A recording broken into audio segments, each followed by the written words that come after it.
Mes frères bien-aimés, nous n'en sortons pas, sans cesse nous réentendons les mêmes évangiles, mais ce n'est pas grave, puisque la parole de Dieu est éternelle, elle est aussi infinie, y compris dans ses significations. Et même si je me souviens très bien de tout ce que je vous ai dit au sujet de ce texte il y a quelques jours seulement de cela, aujourd'hui je pense que nous pouvons ouvrir d'autres champs.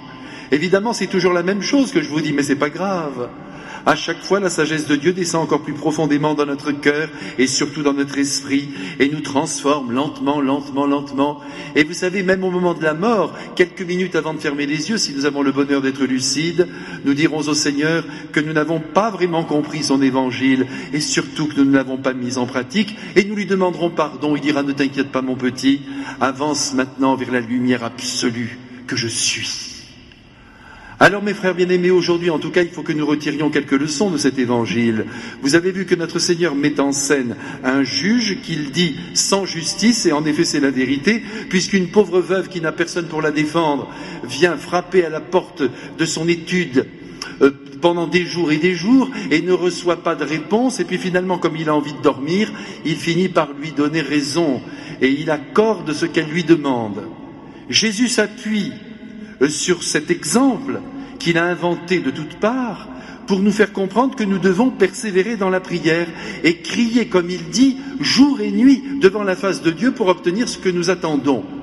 Ça, c'est la leçon, si vous voulez. Mais ce qu'il y a de tout à fait paradoxal, c'est que dès que notre Seigneur nous a dit qu'il fallait que nous persévérions dans la prière, qu'il fallait crier jour et nuit devant le Père, tout de suite il ajoute, sans tarder, mon Père vous fera justice.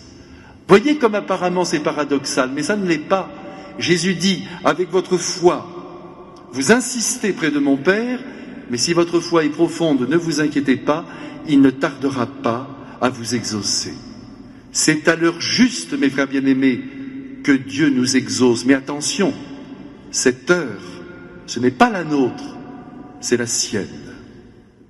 Mes frères bien-aimés, cet évangile est absolument magnifique, remarquable, tout simplement parce qu'il nous rappelle que Dieu notre Père nous entend, nous écoute et nous exauce. C'est une très grande nouvelle, n'est-ce pas mes frères?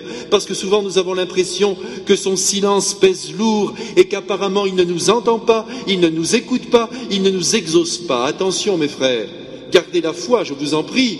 Dieu est vivant, il nous écoute, il nous voit, il connaît nos besoins.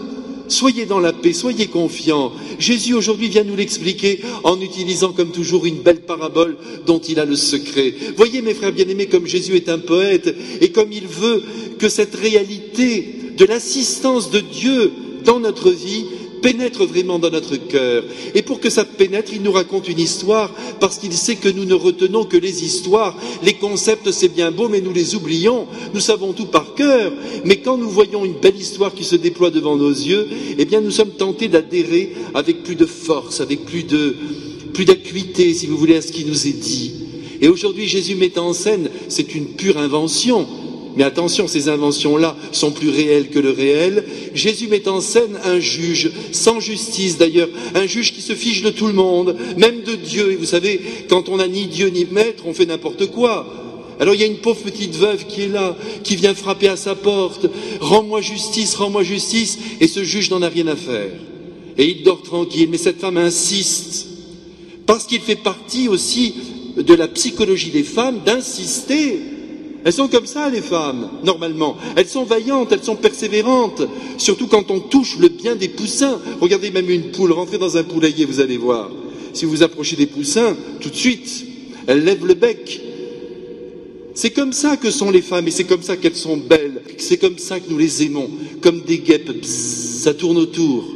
C'est très bien, mes frères, c'est la psychologie féminine qui ne lâche pas le morceau dès que sa chair est en danger. Alors, nuit et jour, cette pauvre veuve va tambouriner à la porte de ce juge et finalement il en a tellement assez, vous connaissez l'histoire par cœur, mais il faut la déplier, qu'il décide de l'exaucer. Et Jésus de reprendre immédiatement, eh bien Dieu notre Père, qui lui est un bon juge, qui vous entend, qui vous écoute, il va vous exaucer sans tarder, à condition bien sûr que nuit et jour, vous criez vers lui. Et ça, mes frères, c'est le signe de la foi. Cette persévérance dans la prière, pas simplement un petit siège qu'on a déposé je ne sais dans quelle église. Non, pas simplement 2 secondes de prière comme ça, Seigneur ne m'oublie pas.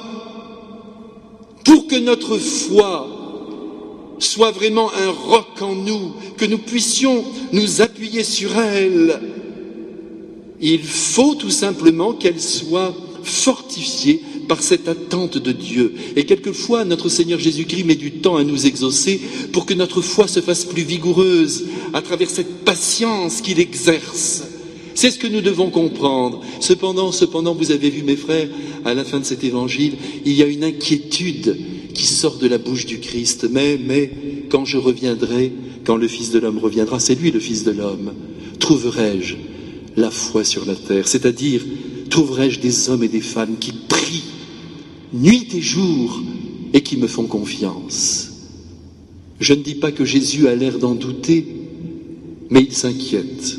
Et c'est pourquoi, mes frères, maintenant, vous allez dire à notre Seigneur Jésus-Christ, et moi je vais le dire avec vous, que nous avons confiance en lui, que nous savons qu'il est vivant, et que par conséquent nous continuons de lui parler. Et lui parler en l'aimant, c'est prier. On n'a pas d'autre solution. C'est pourquoi la prière est si importante, mes frères. Pour entrer en contact avec Dieu, il faut prier. Il faut lui parler, il faut lui présenter aussi tout ce qui nous préoccupe. N'ayons pas peur de lui demander beaucoup de choses, et avec insistance, mais avec la certitude dans le cœur qu'il nous entend, et qu'à l'heure juste, il nous exaucera. Avez-vous la foi dans votre cœur, mes frères bien-aimés? Si oui, ne doutez plus de cette écoute divine, et attendez la grâce, elle va venir.